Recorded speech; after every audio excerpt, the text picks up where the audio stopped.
So Alexander came to live with us when he was 4. He was born with several disabilities that require him to have full-time care.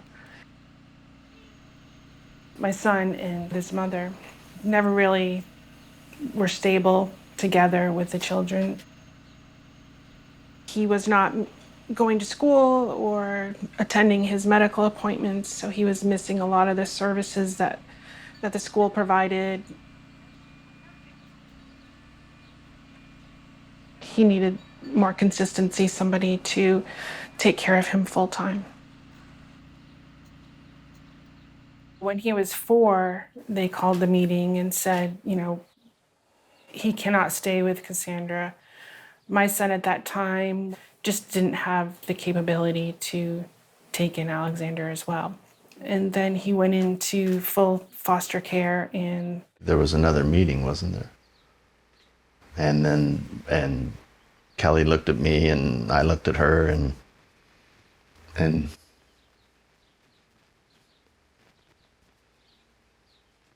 we stepped up. So.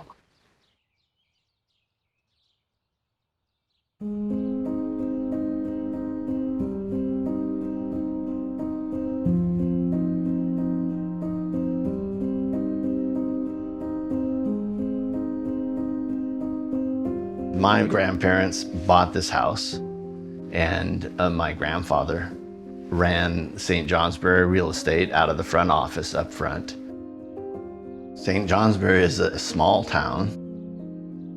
I feel the community within the town. And everyone knows Alexander. People will come up and say, "Hi, Alexander, how you doing?" And, it could be one of his classmates' parents, it could be a teacher. When we needed a bus, the school didn't hesitate at all. The school didn't hesitate and jumped right in and got a bus where they could come and pick him up with his chair. When he first gets home from school, we like to sit on the porch after he gets off the bus and talk about what he did through the day. And he will tell us stories of things that went on through the day and make us laugh and make us smile. He's just about 12 and he has just such an amazing heart. He's very caring about everybody and worried about being a good person. He'll ask us, he asks us quite often, am I a good person? Am I, and he really cares about who he is. He's really trying to identify himself. We are lucky that he has the personality that he has because it could be a lot harder. He was born with arthrogryposis and amyoplasia, which is a rare condition. Generally, it's caused by not enough fluid in the womb, so he didn't have enough space to move and his joints are contracted. The amyoplasia is a lack of muscle. A lot of people say, how do you guys do it? But to us, it's just another day. Yeah. Every once in a while, maybe our back will hurt a little bit from carrying him around. And he needs help basically doing everything, from going to the bathroom to feeding and moving from chair to bed and all that. But you know what? It's just part of our life now, and it's a great part of our life. There you go. Good job. Is she singing? Good way to go back and forth. Children end up in kinship care because for one reason or another, their parents of origin are unable to care for them. We train to kinship being the first and best option for children whenever we have safe kinship placements. We see kinship care happening both formally and informally. So when you think informal, that's where the parents are making a decision with the kin that this child's going to go and live usually in guardianship, occasionally adoption, but usually in guardianship with the kin. And in those cases, it can be just a parent feeling like they're over their head. This is not what they can do. Oftentimes they think of it as a short term, like I need to get through this period of time and then I'll be able to return to parenting my child. Children in kinship care, their outcomes are consistently better. They have a better sense of belonging. Their identity formation is stronger and easier. They're more connected to their community. They tend to have fewer placements than children who are with foster parents who are not known to the child. A lot of people might have had a kinship experience and not even know the word kinship because they've just lived with somebody who wasn't their bio mom or bio dad, whether it's for a period of time or for the rest of their childhood. We're now seeing kinship prioritized as a preventative measure for kids bouncing from foster home to foster home to foster home. Foster care essentially means that the governor is the parent through the agencies, that the state has legal custody, and therefore, when it comes to who is legally obligated to make sure that everything is taken care of, it is the state. But in kinship, it is a person, a family member who has said, I can make room in my home and my heart for this child. And they step up and the child physically is now in their home and in their care. The child is least disrupted. They don't have to go to a foster family, which is, it's a term no one likes to hear me say. Foster care is stranger care.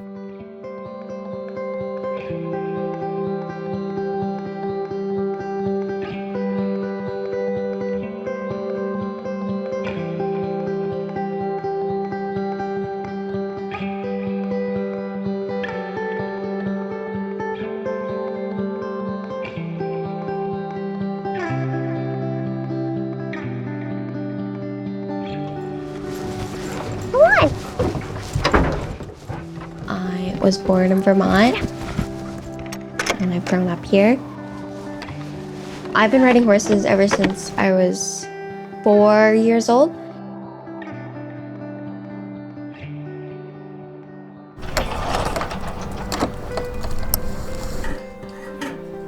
I feel like I can really talk to horses.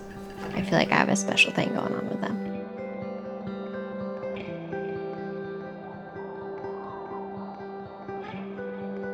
It's not just about riding. It's other stuff, bonding, grooming, care, feeding, all the time that goes into that too.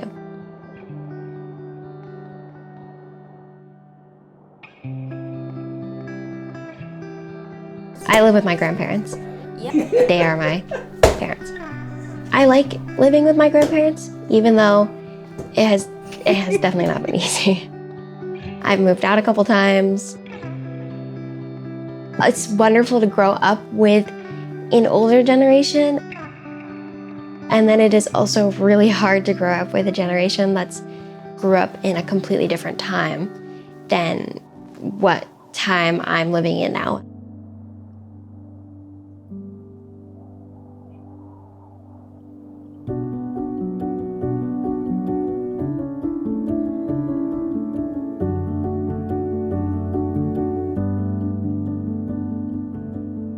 We met in 1984 on a peace trip to the then Soviet Union.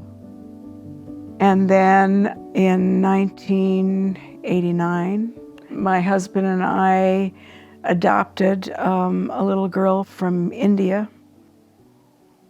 And soon after that, my husband and I separated, and Deborah and I got together. So it was very much that Marianne and her ex-husband were Mira's parents. But I was a kind of stepmom. I was a stepmom when Mira was with us. She was 15 when she was pregnant and gave birth to Gita when she was 16. When she was 16. And she had already had struggles with drugs, actually, since she was probably 13 or 14. Things started falling apart pretty rapidly, and by Gita's second year, Mirabai actually asked Deborah to take Gita because she said, I can't do it. And Deborah agreed and then told me, and has really been the one who I mean, we're both equal grandmas, but Deborah was the one who stepped up completely and carried Gita when she didn't want to be put down at all. And then Gita lived with us until she was 8, and we had custody, but it was granted by Mira. It was not a, full custody. Mira got pregnant again and asked to have Gita back, and we had no power. We were really concerned, but we couldn't do anything. And also, Gita wanted so much to be with her mama.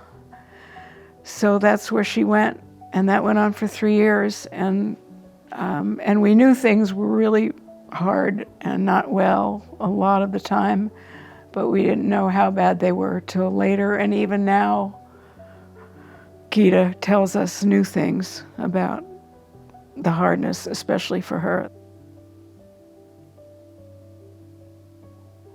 We called DCF finally when we knew there was palpable proof. We knew things were terrible. There was no outlet. Right. There was no way to go, where to go for so long until we had proof of the drugs.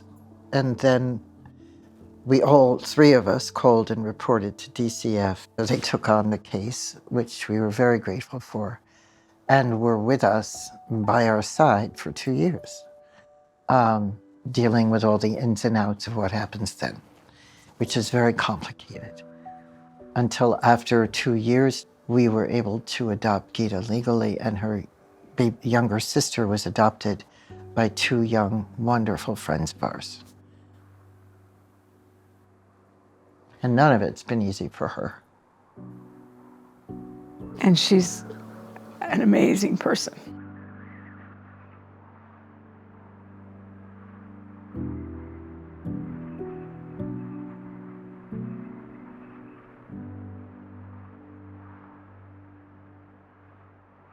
With the more formal coming through the DCF family services system in children entering custody, we generally see the highest percentages substance abuse on the part of the parents. And with substance abuse, you see neglect, which is an enormously damaging form of abuse that children experience. It does more damage than physical or even sexual abuse does.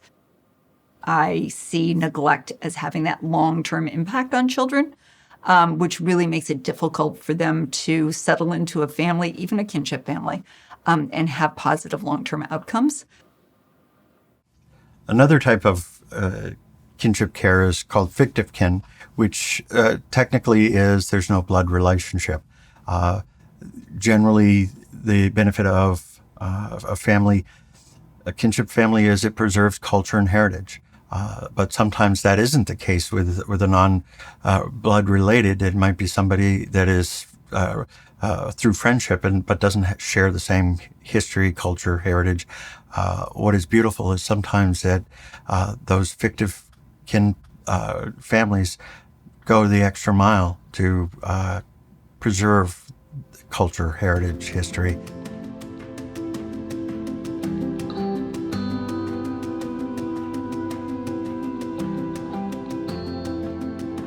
I've lived in Shelburne since 1994. It's a great neighborhood. It's just kind of a great location. It's a nice small village next to a larger town. I've been in education about 38 years now. After teaching, I went into administration. I am guardian of Vina and Visa, but I've raised 5 of the kids. The parents came to the United States from Vietnam the year before I came to Vermont. I was superintendent in the school system where my 2 original girls went to school. And my then partner had talked to me about these 2 little girls and actually their older sister and his concerns about them. They were coming to school clearly not having slept much.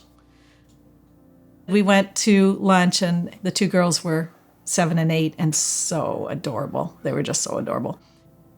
They started asking him if they could come over after school. So we asked the parents. They would often come home with him after school and then go back to their parents' house. And, clearly there was a deep bond. And through that, I was aware of some turmoil and chaos in their house, and we were kind of, I think, a calm, stable place for them to be. It came to be an agreement that we were their godparents. And after a year of this, when the girls were asking to live here all the time, we talked to the parents and said, we're willing to do that, and it looks like you could use some help. Would that be okay? And they actually went to probate court with us to approve our guardianship, which meant a lot to me, and I think it meant a lot to the girls as well. And while I could provide love and stability, I could not provide Vietnamese culture, which was a huge part of who they were. So keeping that relationship going with the parents over time has been really important. A few months after we got guardianship, I became single and said, well, I'm continuing on anyway. This is, you commit to a child, you keep going. And then the two younger ones, Ryan and Alina, I just kind of became the other home, the second home for both of them. They were with me when they needed to be with me. They were with a parent when they could be with a parent. It just kind of became the way of life. It's just great to see how connected, how tight they all are from some really turbulent younger days. It's been hard. They need my attention. And when there are 5 of them, sometimes I'm like pulling my hair out. But it really has been a blessing to have the kids.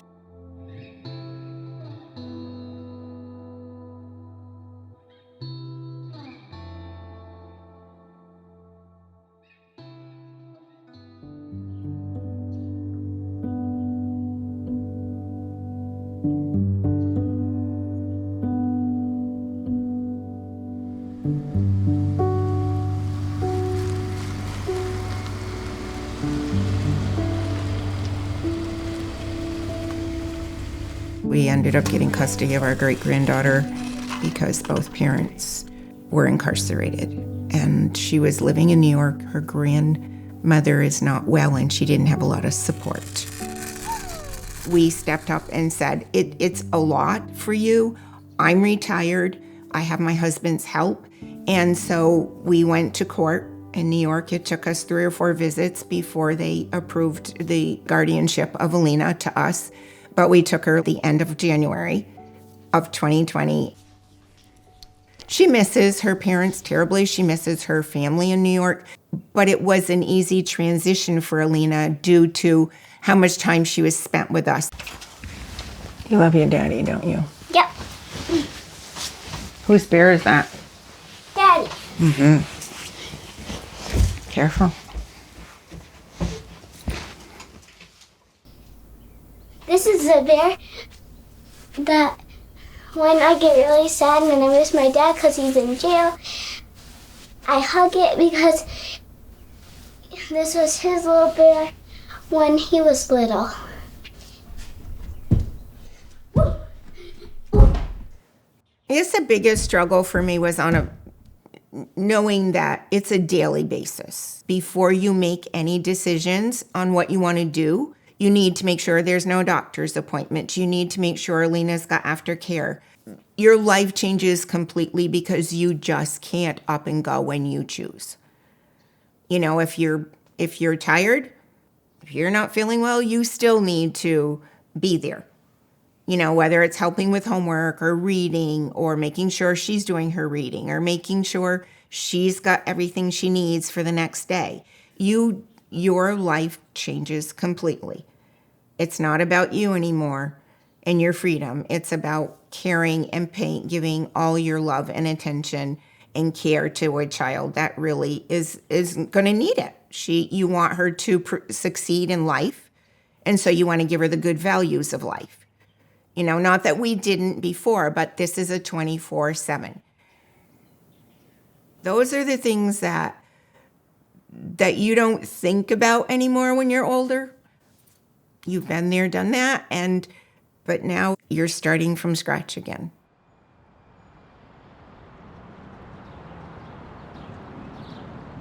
Up here in probate court, a family member, very rarely a non-family member, brings a petition for a guardianship regarding a minor child, And I have to make the decision at the outset if the minor child is in need of a guardianship. That is the parent unable to provide a safe and loving home for the child. Oftentimes, though, coming into guardianship, the child is clearly in need of somebody. I mean, the aunt or the grandma doesn't step in unless something really drastic has happened or is happening. The goal is, in most cases, reunification with one or two of the parents. If they're unable to get reunification established, then it can either go to adoption or permanent guardianship. The key is permanence for any of those three outcomes. The goal is to have something permanent so that the child isn't essentially in limbo for any longer than necessary. The first 2 years, the focus was reunification and getting him back with his mom and trying to help her reach that goal.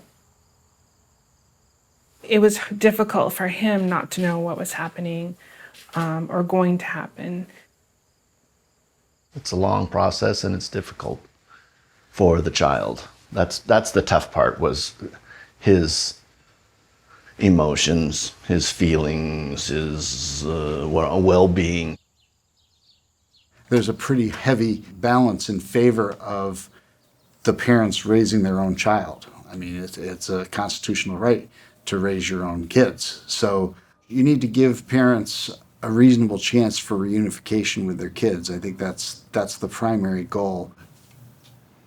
When mom or dad or both want the child back and grandma doesn't think that they are ready yet or suitable, and that can get into some really delicate balances. Basic care wasn't happening. The social workers knew, the social workers agreed with us, but you'd go to court and the court was only thinking of the mother in that moment, not the child. It just felt like it was always the mother's rights before the child's rights. It was tough knowing that she was being provided a chance to do it right, but we knew she couldn't. And in that process, he was the one suffering. We were the ones suffering. And, we just couldn't wait for it to be over. The parent has the ability to come back to court and say, look, things have changed. I've gone to rehab. I've cleaned up. Whatever circumstances were in existence that led to the guardianship being established have changed, and I am ready, willing, and able to provide a secure and loving home for my child. And then we have a hearing on that and determine if that is in fact the case.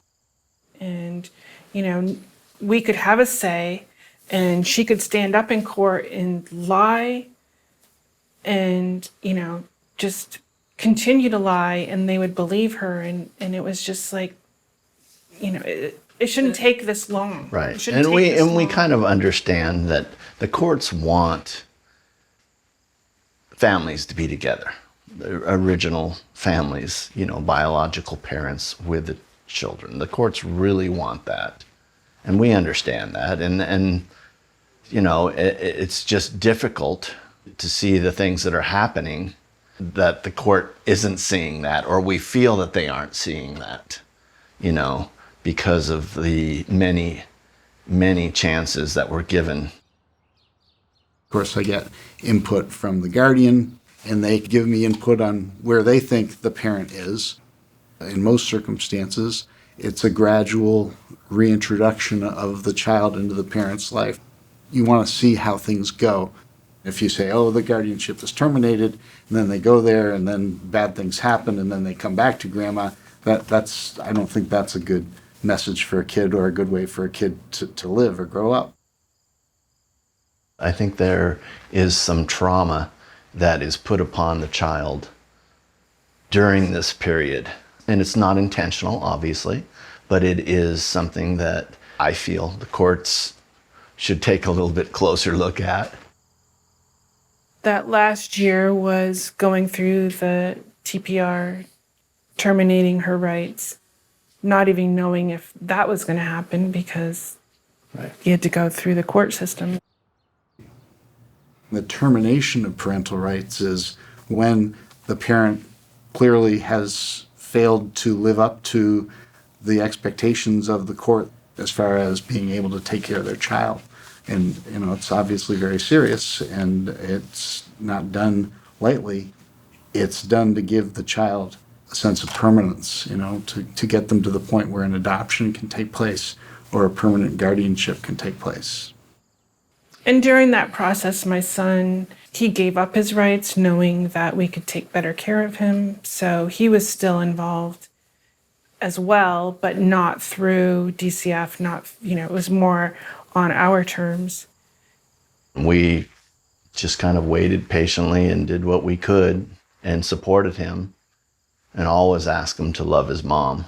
And we still do. You just kind of get through it and hope that the best decision is made for Alexander. Eventually, it came too.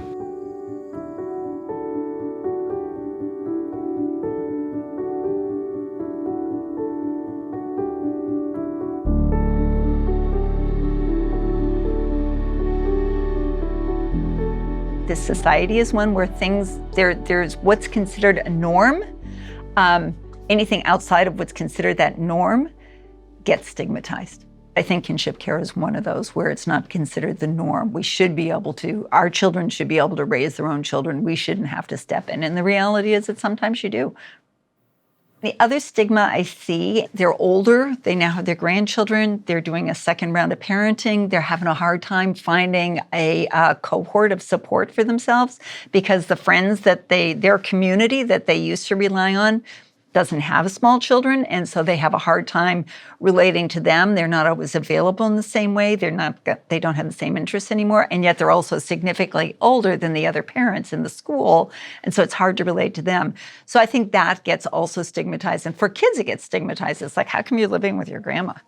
And kids having to negotiate that.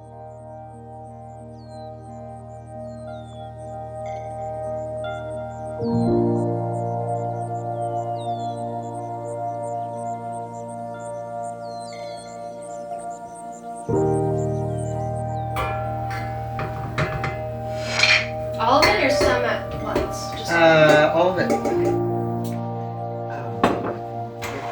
really well on low speed. Low speed makes it. You can turn that off. it's not really. Not yet. I'm going to mix up the flour.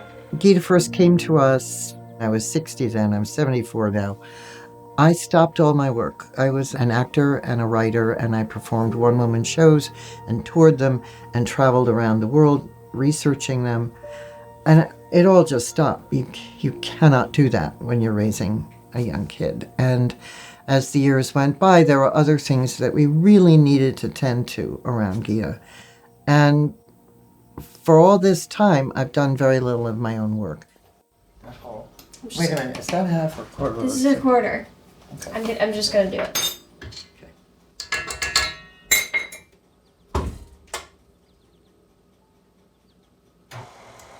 To add more flour unless the dough is truly soupy, but it's not soupy.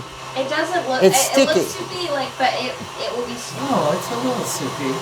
Oh, We'll see what happens. give it some time. It still is. Being in your mid-70s and raising a teenager, you do understand why the universe made it so that younger people had kids.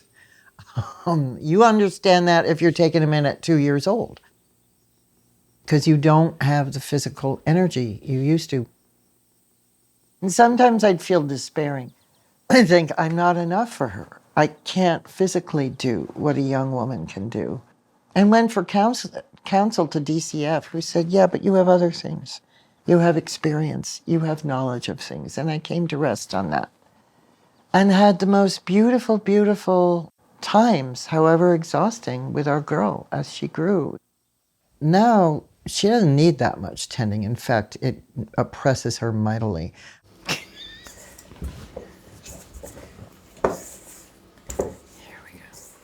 She has made a lot of bread in her life. I know. There we go. Slamming and slinking around. There. There we go. Not always easy for the kid to live with older people.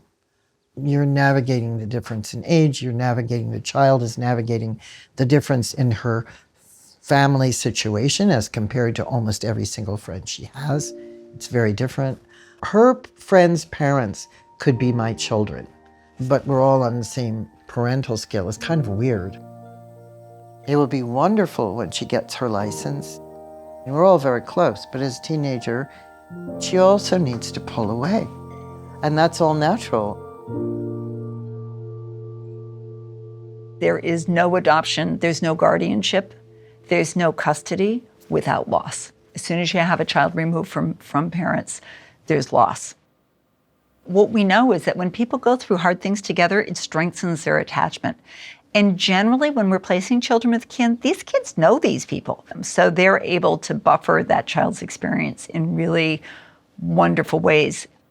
It's always hard to be with a grieving child. It's just hard. It's hard because there's nothing you can do other than be there and support them. And being present with somebody who's having those kind of big feelings, it's hard. And when you're trying to be with a child like that and trying to manage your own feelings, it's some big shoes to be able to fill to do that.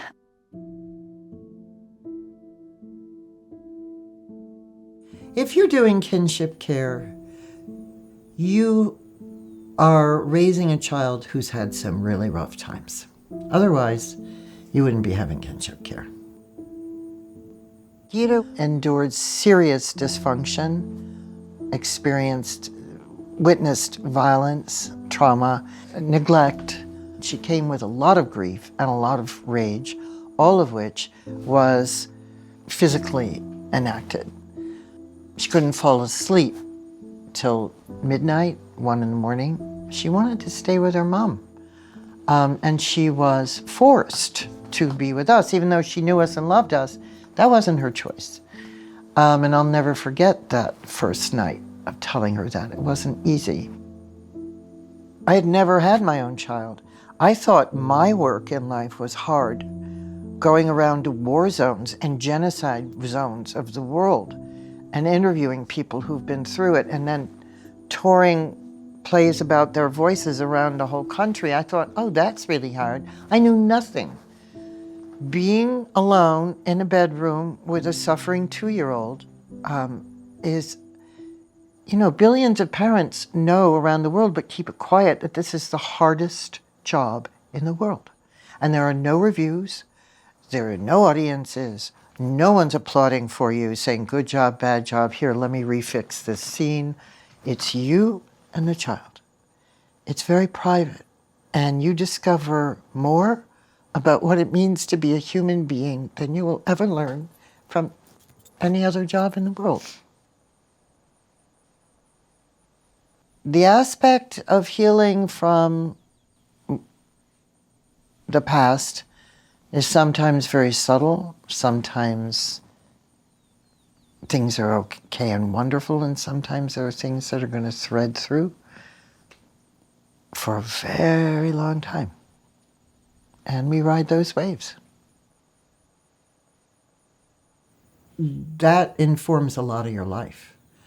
The trajectory of unwinding what's been wound up, being there emotionally, spiritually, psychologically, and physically in a lot of ways. As healing happens, as healing goes on, with that as very much a clear intention to help that happen. You can't heal that person. That child is going to heal herself. But you can make an environment and a nest where it's more helpful to that aim.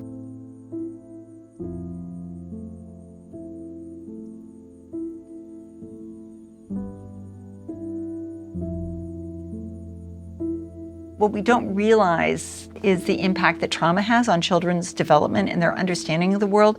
Oftentimes, these children's experience of relationship is not one of pleasure, which most of us experienced if we had adequate caregivers. We experience relationship as a pleasant thing, as something we seek and we want. These children oftentimes don't. which can make it really challenging to parent them because some of our fallbacks of sort of what seems like the natural parenting strategies that we use don't work.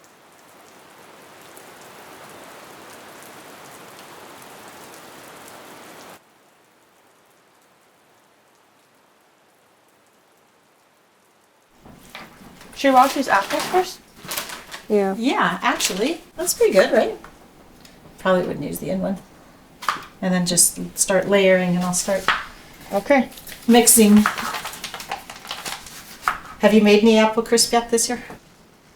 Yeah. But then I turn around and do the other side, so I stop at that core. No, I mean, like, then go that way. Okay. Hi, darling. We're making apple crisp. And we're talking about Ryan coming home next weekend. Did you know Ryan was coming home next weekend? That's exciting. I know. He's going to fly by himself. I know. Oh my god. What the hell? I know. This morning. I know. He's growing up so fast. Yeah, it's expensive being an adult. Do you want help? It's really expensive. But early on, you know, I was very aware that I don't speak Vietnamese. I am not Asian.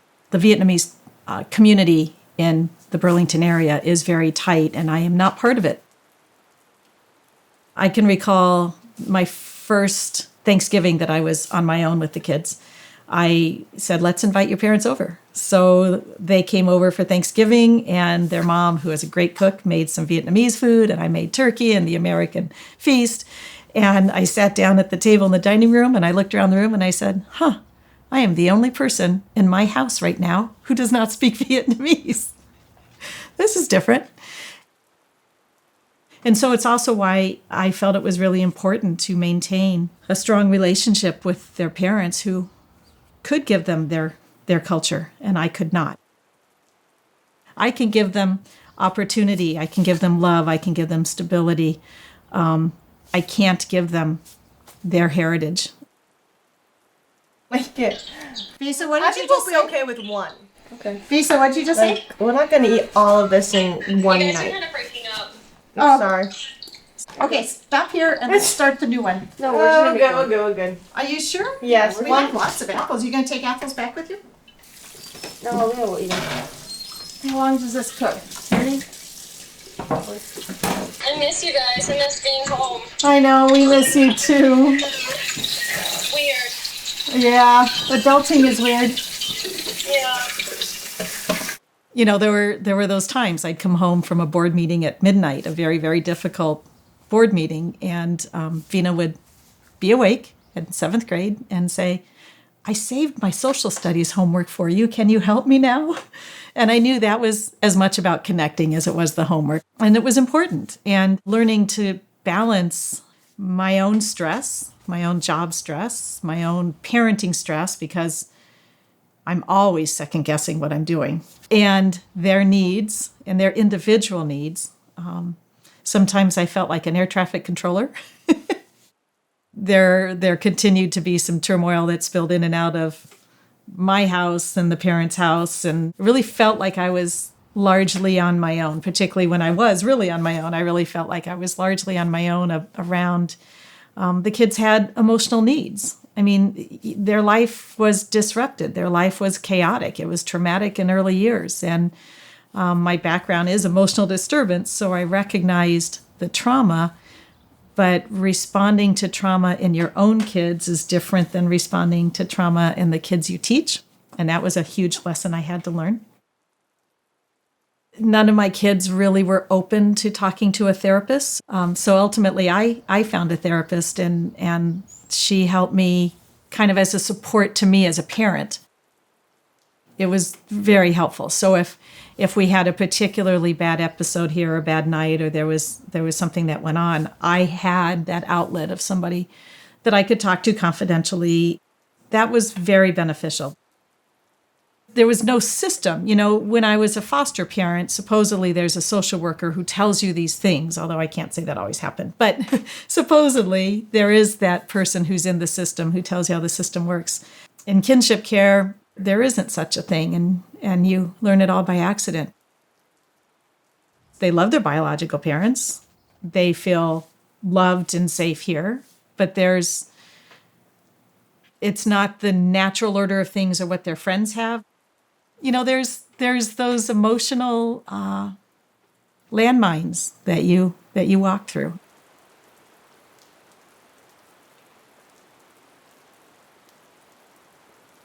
Kinship families need additional supports with just how to navigate the system. It's really, I mean, it's an intimidating system. It's, you know, as an employee of family services, it took me a while to really figure out, like, how do all these systems work? What are the supports? How do you access them? How do you help families? All those pieces are complicated. And when you're a family coming in and you did not expect to be part of this, it can be really intimidating. There's nothing unusual about families taking care of each other, their children. It's been happening for as far back as you can go in human history. It's normal. And it does bring some challenges. And it's okay to seek support. I think when you're younger, it's different. You know, you're a mom, it's your first instinct. When you're older, and I have said this to people, thank goodness we have kids when we're younger, because the older you are, you forget about all that you are responsible for. You know, you're responsible for this little life, growing up, knowing right from wrong, you know, and the good and the bad. And it's a big change. But people helping you is a huge thing, is a huge, accomplishment for me, letting go and letting people help. I was struggling. My girlfriend was doing research for me, and she said, you've got to call this organization. I think they cover a lot that you could use help with. And I felt at that point I was drowning. And it was, thank God for VCAP, because they have helped me go through this process. I could not have done it without all their help. So it's probably been 6 months that I've been involved as a volunteer. We have a Zoom group that we meet every Tuesday night, which the support from them for one another, we've become friends more than just a VCAP group. Hey, Lori, how's it going? How's us Sable Chasm on Sunday with the kids? Wait a minute, Michelle's coming in. Hey, Michelle, how's it going? Hi, Lynn. There's a whole gamut of issues. The majority of us are either grandparents. I'm not the only great-grandparent. We're older, and things have changed so much in this world. Not only with children, but the world completely. And that the struggles for a lot of them are DCF. Not in a bad way. Some of the DCF workers are above and beyond, but there's still struggles. It's a good group because they're willing to open up and share, where if you're just a friend, you're not willing to share. They feel comfortable enough that they can ask questions and they can share experiences. They can share the good, the bad, and the ugly. And I think we all need that support. Okay, girls, it's time to say goodnight for this session. And I'll wish you all a good week. Thanks so much, Lynn. Thank you. All right, we'll talk to you guys next Tuesday. Take care.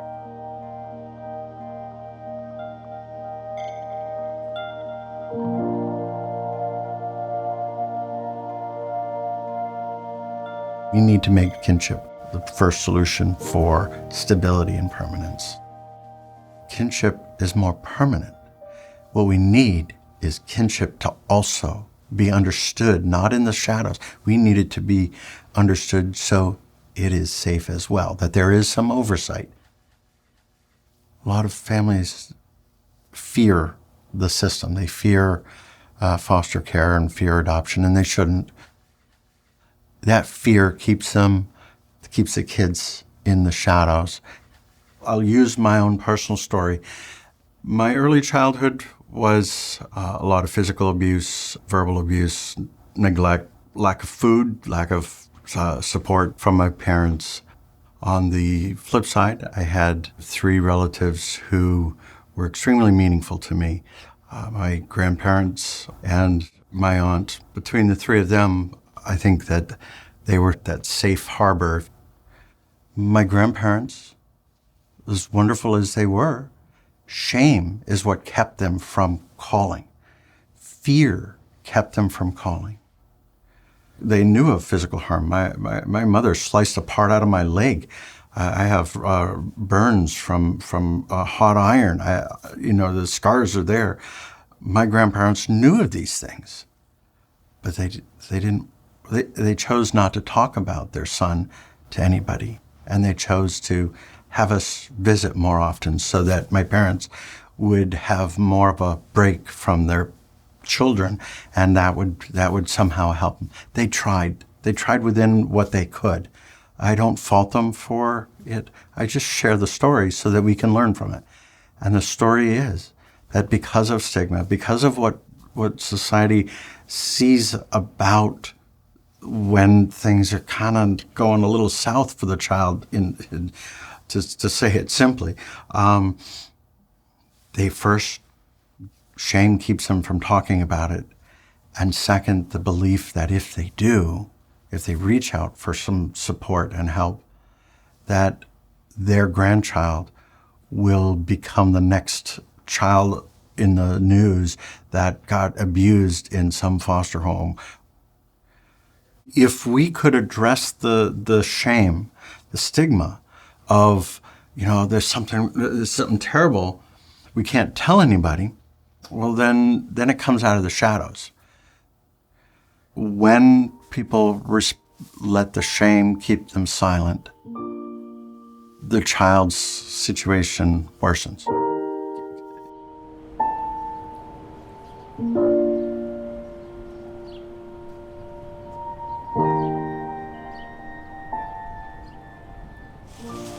You don't want to be without a jacket after you've been swimming. Do you? Nope. No. You want me to push the chair or you want me to carry you? Carry me, please. Carry you?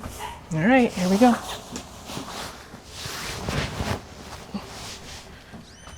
In the seatbelt. Why is this? Are you trying to prank me? No. Yeah, I think you are. I'm not. Yeah. All right, I'm gonna go get Lacey. For the past few months, we've had a very busy life. We've traveled to Philadelphia for surgeries for Alexander.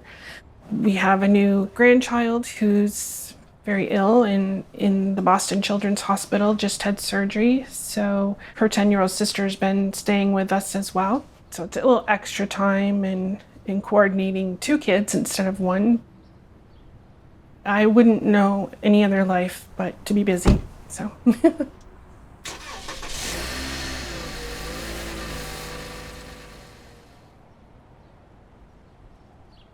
Alexander's doing really well in school and his reading is improved.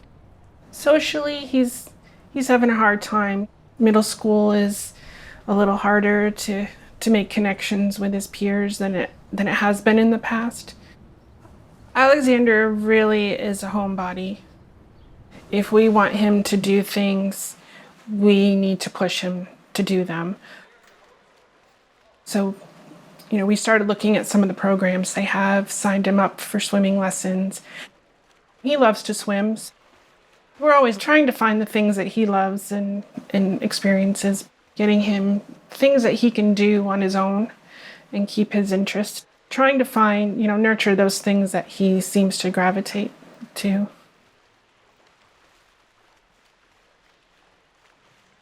He doesn't really have a lot of peers that he can identify with.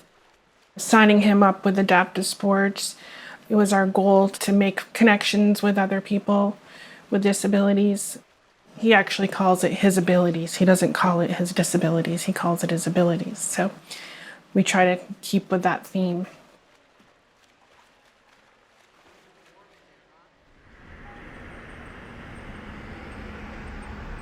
It's not easy some days.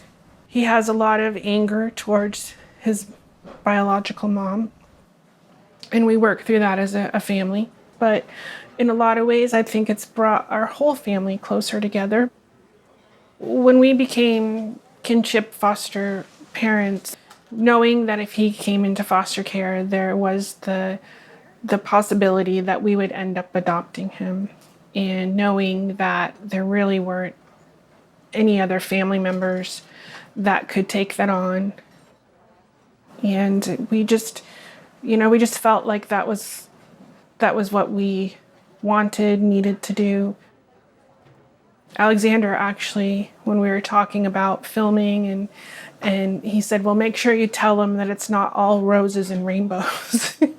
and I thought, he meant for him, but what he was saying was for me, and taking care of a child with abilities. And it really hits home, like how much he appreciates that and how much he knows what we have given up for him, and that you can't regret anything like that. So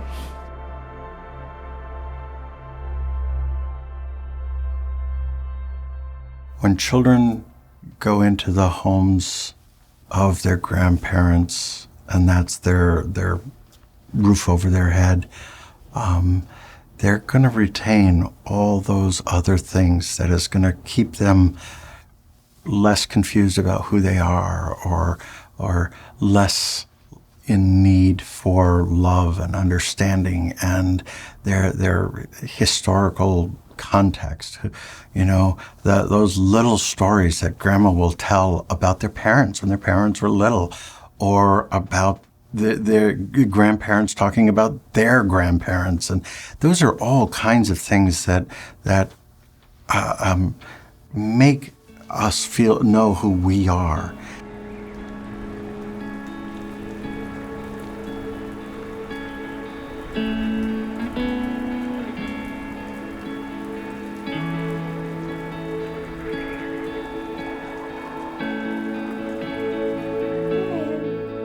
We underestimated how much time it would take. And It is amazing to me that people knew you were a giraffe, given that you didn't have horns, and She looks like a giraffe. She really the neck does. is a little different. Well, yeah. neck. That was fun. It's hard to believe it was only a year ago, know. isn't it? Oh my God. Seems another lifetime. It's been 6 months now since you got your license. I think this has drastically changed our lives in a lot of ways, in good ways. What about for you? For sure. I think just having the freedom of being able to kind of get out of the house I'm not hurt. and not be stuck here all the time.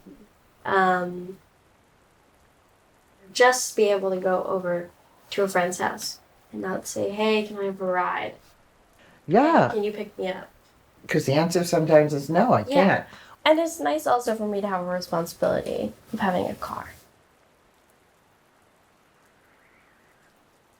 The other thing that's ongoing, it hasn't happened yet, but it's in the process of being built, is our new house. And in that new house, Gita will have her own private studio apartment above the garage. I'm very excited for that. I feel like it will, I don't know, it'll give us some space. I'll have my own space, you'll have your own space, but we're still connected. Yeah, Space. yeah, it would be lovely. And you can play your music loud up there. And she can be there as long as she wants, as many years as she wishes. So that's exciting, and we'll probably move in the spring.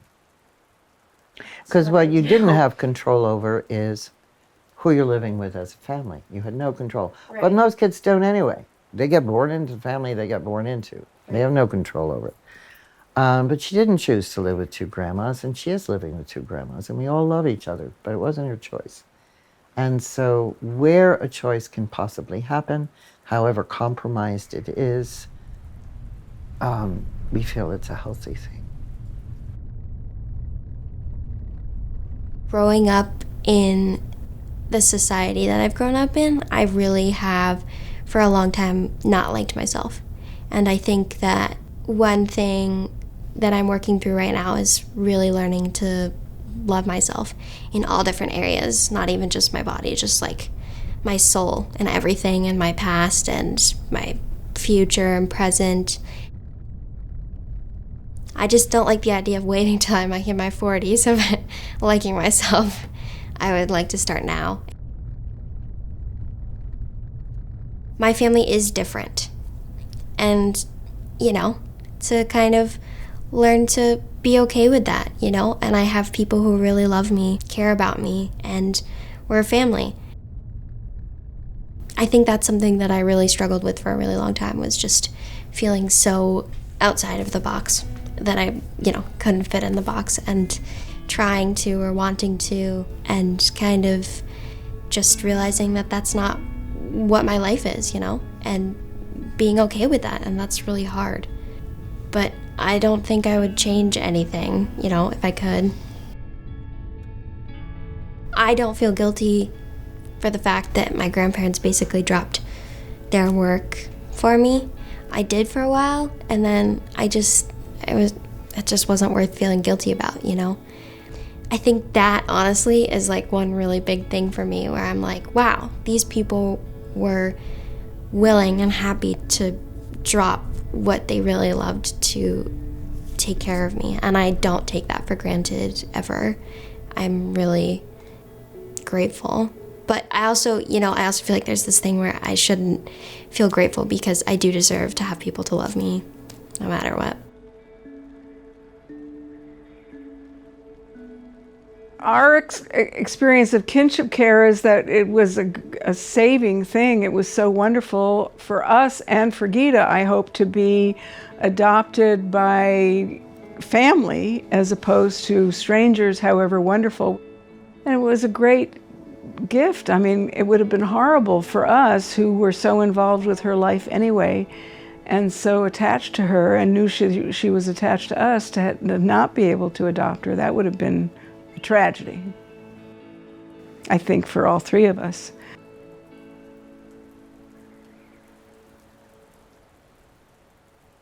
The role of kin parent is hard. There's so many dynamics that you don't anticipate. You love that child. That they've been in your heart for some reason from the beginning, and all the pleasures of parenting, all the experiences that you, in a sense, you get a second bite at the apple of getting to do things with children, to see them grow, to see them learn things, to help them through their challenges. And I don't think there's any price you could pay on knowing that, even though it didn't work out the way that it's supposed to, that child that you love is safe, is cared for, and you're there to help them no matter what.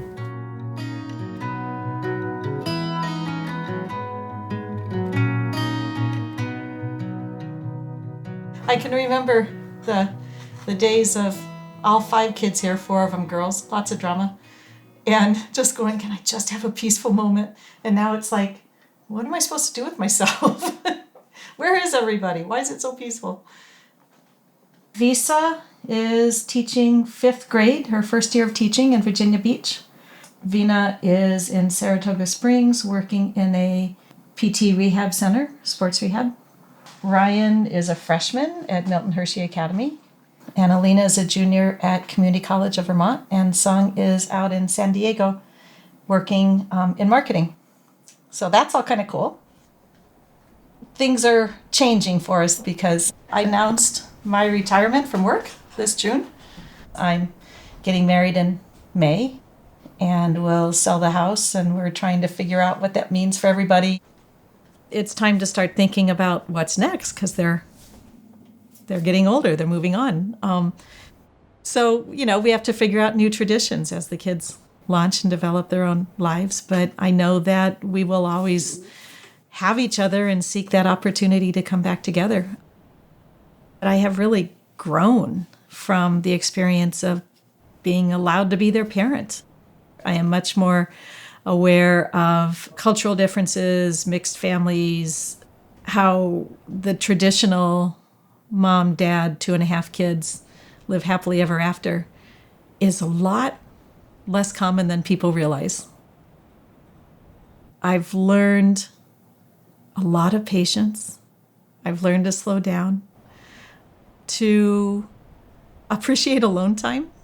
I don't think I appreciated it before the kids came along. And to look for those small things that make a difference and to appreciate them. I also worry that each of them in their own way are still going to need some help resolving their childhood over time. I think that living here as a tight unit, knowing that they're loved, knowing that I'll support them always no matter what, is huge.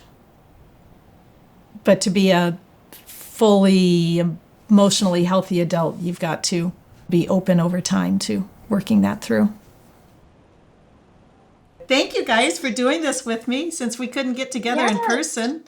But I haven't seen you guys in so long, so I know. we've been in a kinship care relationship now for about, let's see, how old are you? 25, 18 years. What were some of the biggest challenges about growing up the way you did? I think just comprehending, going back and forth of like what to do with, or what to call you, how do we talk to our parents, what do we say, what do I tell family and other friends when they ask, or like, who is Jeannie, how do you meet her? We just say that's like Jeannie's our godmother. Yeah. We live with her most of the time. She takes really good care of us. She's like our mom. Yeah, that's how I'd answer it. Yeah. All my friends were really accepting of it. Yeah, you had like a really big rule. You had to be the mom and dad in a way. While working too. While working. A big job. A very, very big, high stress job with a lot of kids. Like it was a hard job, but I definitely think your strength and your patience has rubbed off on me in a good way. Because I feel like you gave me the skills that I didn't have before to like express my feelings, work through problems, cope with like what have you. And I feel like if we didn't meet you, like we wouldn't have gained those skills as easily as we did. Yeah. I think you gave us a lot of other opportunities that we wouldn't get either. Yeah. You guys are going to make me cry. Yeah. Like with soccer, with school, friends, education. It's all materialistic, but like still it's essential stuff we need for school or even being able to go to a college outside of Vermont, you know. Also emotionally too, like we were able to talk to you about our problems. Like it was hard talking to my mom and dad because they didn't understand because they're old. I don't think it's because they were old. I think it was a culture difference. A culture too. Yeah, culture difference too. Because we're immigrants, because like they have lived hard lives. We had this mentality of like, we've gotten this far, we can't give up, or we can't feel sadness, or we can't feel like any feelings. And so we were a single mom, like independent mom, so that kind of made us like look at. It's not one way, you know.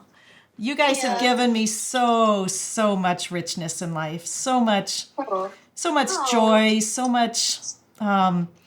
You've kept me young. I still don't know what offsides means in soccer, but I know when it's happening.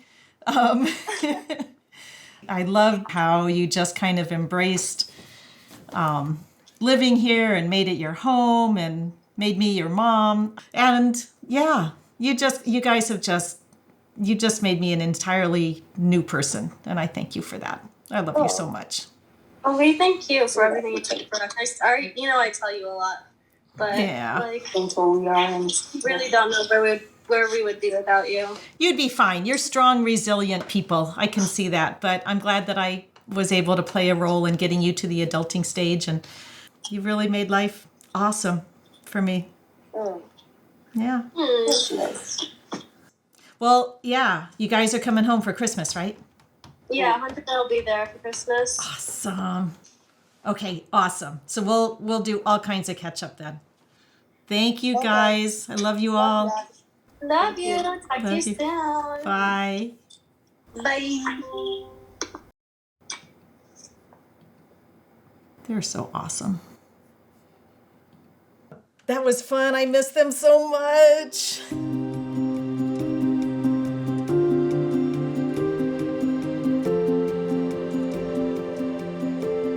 You always know you're the parent, but you're not her mother, and you're not her father. And in the end, you have to accept your place in the reality. It's a wonderful place, but the child may be always yearning for her whole life, for a mother. And you know you're not it. And that's okay. We just want to be able to sit back and smile someday and say we had a part of being a part of her life enough that we made a difference. We're more lucky to have him I don't know. than it is He's pretty lucky. for him to have us, I think. Just those moments where we're sitting as a family and laughing. I just feel so lucky to have that love from the kids and know that they have that to carry forward with them. Instead of trying to worry about all the logistics that a court may have decided, or an attorney or a case manager, those are all important. But the most important is to remember everything that we're doing will impact that child for the rest of their life. It's hard to parent somebody's child who was not born to you. There's different challenges, there are different experiences, it's a different journey, whether you're kin or not. And so whatever communities can do to help support adults' resilience as well as the children's resilience, I think is key. We collectively as a society says it takes a village. Let's all support that. Let's all celebrate that family is there for one another. And sometimes it means being under a different roof, but it's still your family.